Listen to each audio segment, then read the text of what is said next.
All right. On to a fun one. Season's gone really quick here, obviously, and excited for this next challenge here with Washington. But again, want to take the opportunity to thank our fans for being unbelievable this past weekend. Got some work in with our guys this morning, and certainly excited to continue to attack this week. Great, you're on the right there. After watching film, I'm curious what you saw from Fox Crater and Charlie Pickard in their, play after the injuries. Yeah, I thought they did a good job stepping up. Certainly some opportunities that they can clean up, but the guys played with good effort. They were execution sound, like as far as technique. We had a couple snap infractions with Charlie we'd have to get cleaned up, but those guys came in and performed. Yeah, you talked about the USC receiver group as one of the best you had seen at Oregon. Just curious, what you saw from your secondary against them and how this Washington group looks. At the beginning of that question, I didn't hear. You had talked about this USC receiver group as one of the best you had seen. Just what you saw from your secondary on tape, and then what you think of this Washington group. Yeah, Washington has certainly some capable wideouts. We got to do a better job at the 50-50 balls. There were some moments where they competed and they were contested at times, but they went up and won it. They got the ball at the top, and those are tough against guys like that. Ultimately we wanted to limit Mekhi Lemon. I thought we were able to do that in a lot of ways. I know he scored, but he didn't have a ton of yards in receiving. But the other wideouts stepped up and made some big plays. Some of those I think we can make better plays on. Some of them I think they were great throws and catches, and those are going to happen in those moments. But probably more than any of that is cleaning up just the pass interference where we had opportunities to get off the field, we didn't. On the left, Eric. Talk a lot about depth and how it helps on Saturdays, but how much does that help contribute to kind of the ownership or the culture of this team where there are so many guys contributing, and on a game like Saturday with Charlie and Fox, like they feel like they're invested in something? Yeah, I think it's that. I mean, it's certainly easier to feel like you're a part of something when you get to be a part of it on Saturdays and get to be out there on the field on Saturdays. And we've had a lot of guys that have been a part of it, right? And their role might be different for a lot of guys, but when you can use the numbers that we have, when you can use all the guys on our team that we have, and they can contribute in some way, you certainly are going to have a better feeling about your contribution to the team. James. Dante's been one of the most accurate and efficient quarterbacks in the country on third down all season. And when you add in the context of 2-minute drives into the half or those clutch drives late in fourth quarters, cross-field throws in particular to Benson that have been pro-level throws, what has allowed the two of them to connect like that and Dante on third down as a whole, where it's not just check downs and high percentage throws, it's extremely difficult throws in big situations? Yeah, preparation. A lot of preparation has been put in by Dante. He works really hard. Just being on the same page. So several of those plays that he makes are checks, based on coverages as well. So to piece all those pieces together, it's a lot of hard work on his part and work by the wideouts, knowing that they're going to be where he trusts them to be. Zach, all right. You mentioned the DPIs. Finney got tested a lot in this game, gave up a few plays, had some DPIs called on him. How have you seen him kind of attack that and put that behind him and now go on to the next challenge? Yeah, he's always a next play guy, right? And I think it's going to be learning moments for him, but ultimately he's a guy we'd all go to war with any day. When you go against good players, that's part of understanding that moments like that can happen, and that's not a surprise. You have an expectation that moments like that will happen at some point this year. It's about how you respond, and he's already responded, so got a lot of confidence in him. Right, Jack. You guys have quite a few rivalries. You look at Oregon State in-state rival, but rivalry week, you play Washington. Just curious what your perspective is on just this rivalry, the history that Oregon has with Washington, and sort of how do you control, we talked about it with USC, but controlling the emotions in a rivalry game? Yeah, it'll be a lot of the same messaging from that standpoint of go out there and do your job is the best way you can control. And I know that our guys are going to be a high level of emotion in this game. They're going to have that.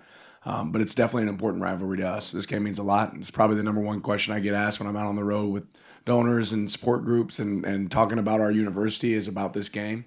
It's one that I struggled with early on when I was here. To start, they had some success against us, so it means a lot to me. It's one that I want to have success in, and they're well coached. I mean, Jed does a good job. They have good players. They've done a really good job in talent evaluation. Their quarterback's playing as well as anybody right now.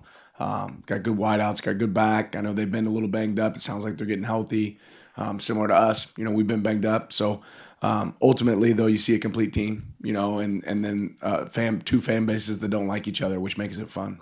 On the left, John. Run game on Saturday was super heavy on stuff like counter and split zone where you're using the tight ends as pullers. What is it about Kenyon and Jamari where you felt like they were giving you an advantage as blockers on the ground? Yeah, I think they're good in the C area. They block well. they're physical. Those things all showed up. On the left, Matt. Touched on Damon briefly, but just your impressions of him and his growth from freshman to now sophomore, and what's made him one of the better quarterbacks. When we saw him last year, I knew that, okay, this guy's going to be a really good player. His speed is unique at quarterback. I don't think there's anyone we've seen that can run like he runs, this year. And he can make really impressive throws as well. He has some wideouts that he can go to. So when he's on, man, they're dangerous. They're really dangerous. And it's hard to get him off. So he plays really well. Can make all the throws, can run with his feet. Tough guy to get down. Eric. What are your impressions of their defense, new defensive coordinator? You faced him a year ago as a head coach at Purdue. What kind of stands out with him and what he's trying to achieve and what they've done? Yeah, I think they've got a little bit more versatility than I've seen from the past. A lot of variety that they can pitch. They're a game plan defense. You're going to see new stuff each week, not necessarily carry over from the previous week. They've got good, good talent on that side of the ball, but the variety makes it a challenge. 4 down, 3 down fronts, multitude of coverages, some middle closed, certainly some high safety looks that we've seen in the past, but a lot of variety off of that as well. James. Last year you'd said, Dan, that there were more pros than cons to playing in the conference title game and a big advantage to having that first round bye. You're still alive for the conference title game and you know the outcome before kickoff.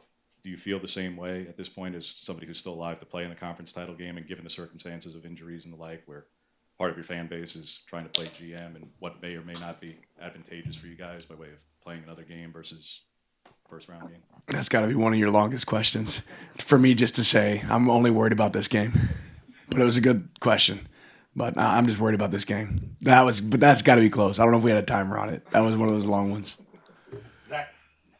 I was going to ask the same question if you didn't. Same way? The same way? Same way. It was a little Sure bit, you were. A little bit Come on, shorter. man. But No, it was a good question. It's a good question. There's not a lot of benefits for me answering it. We'll play whatever game we get to play. But I'm really excited to play this one first. I think we all knew that was going to be your answer. Right.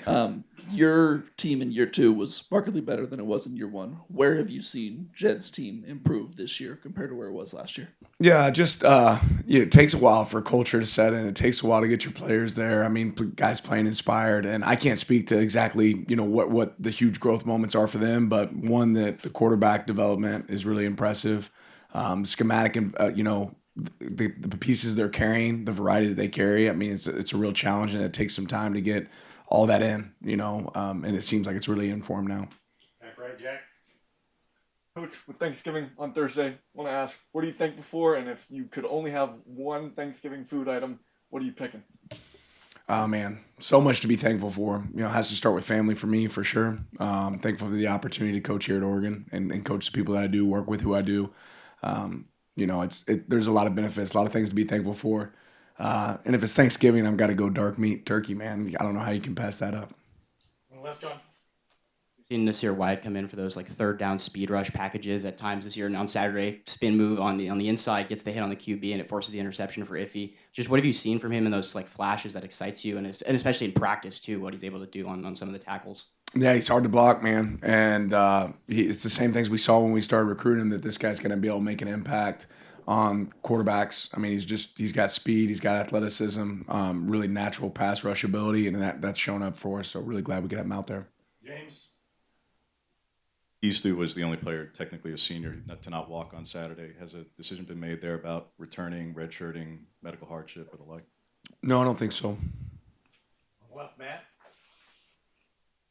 Tosh has been linked to Cal. I'm curious, what have you seen from him as a coordinator and his growth as an assistant that's made him a candidate for a job like that? And can you speak to just the resources you have to keep your staff intact for the large part? Because a lot of these guys are going to be sought after for previous years and for years to come, and you've been able to maintain your staff. Yeah, Tosh is an unbelievable coach, right? I learned from him as much as now getting the opportunity to work together in this setting with me as a head coach. But I've learned from him back when I was a GA at Alabama, and he is a relentless worker, an unbelievable guy at preparing. He'll make an outstanding head coach when the opportunity comes that he wants, and it makes sense for him. Anybody that wouldn't look at him would be crazy. I mean, he does an unbelievable job, and it's not, has a reputation of doing an unbelievable job as a recruiter, but that's not all that he is. He is as an unbelievable coach. He can coach every position on defense, understands offensive ball, puts in the time and effort. So when he gets his opportunity, I know he'll kill it. And at some point that'll happen. And I always talk about, my goals for our staff and really myself is for me to be able to help people advance for opportunities for themselves that make a lot of sense. And will that happen this year for Tosh? I think it has to make unbelievable sense for him for it to happen. And same for Will, and same for several coaches on our staff. We got a bunch of coaches that are going to be phenomenal head coaches when they get that chance. But we also have a really good product here that a lot of these guys have said no to a lot of great opportunities because they don't want to leave what we have here. So will he get that opportunity someday? I hope he does if he wants that. And same for all the other coaches on our staff because they're certainly deserving. We get to have a great team here because of what they've done. And the great thing is our players understand that that's how opportunities work, man. You go places, you work really hard, and then the next opportunity comes. And it'll be the same for the players that are on our team. You work really hard, you do a great job. At some point, you get the opportunity to go be in the NFL. So we'll see how that all goes. The number one thing that can impact that is how we perform, right? And if we perform really well on Saturday, it's going to continue to create more opportunities for us. And if that happens, then that's going to be, me accomplishing some of my goals where other people get to accomplish theirs. So we'll see how it all plays out. There's some great coaches we got here. I hope they get the opportunities that they deserve down the road for sure. All right, Zach. Another question I think we probably know your answer to, but curious if you could give us an update on Poncho and whether or not he's going to be able to play in this game. Yeah, we'll see. James. When teams lose the volume of players that they do year over year nowadays, Dan, how do you try to connect to past outcomes by way of going up to Seattle when I think there's only 10 guys who played in that game 2 years ago, and none of them were starters, and I think the same could be said on their side. So how do you try to connect and tap into that and not just go to the same well all the time, either by one player or your own past experience? Yeah, you show it to them, you educate them on it, show them the history of the game. We did some of that this morning. Try to illustrate to them what it looks like and compare it to other atmospheres that they have been around. James. What stands out about their corners, 7 and 8? Yeah, they're obviously size. Yeah. Definitely one size. They compete. Again, use a variety of techniques. They do a good job of getting cloud, but they also play press and get hands on. I think they can show up when it comes to tackling. But the length, it makes it hard to throw into tight windows for sure. All we have for Coach. Thank you. All right, appreciate you guys. Thanks,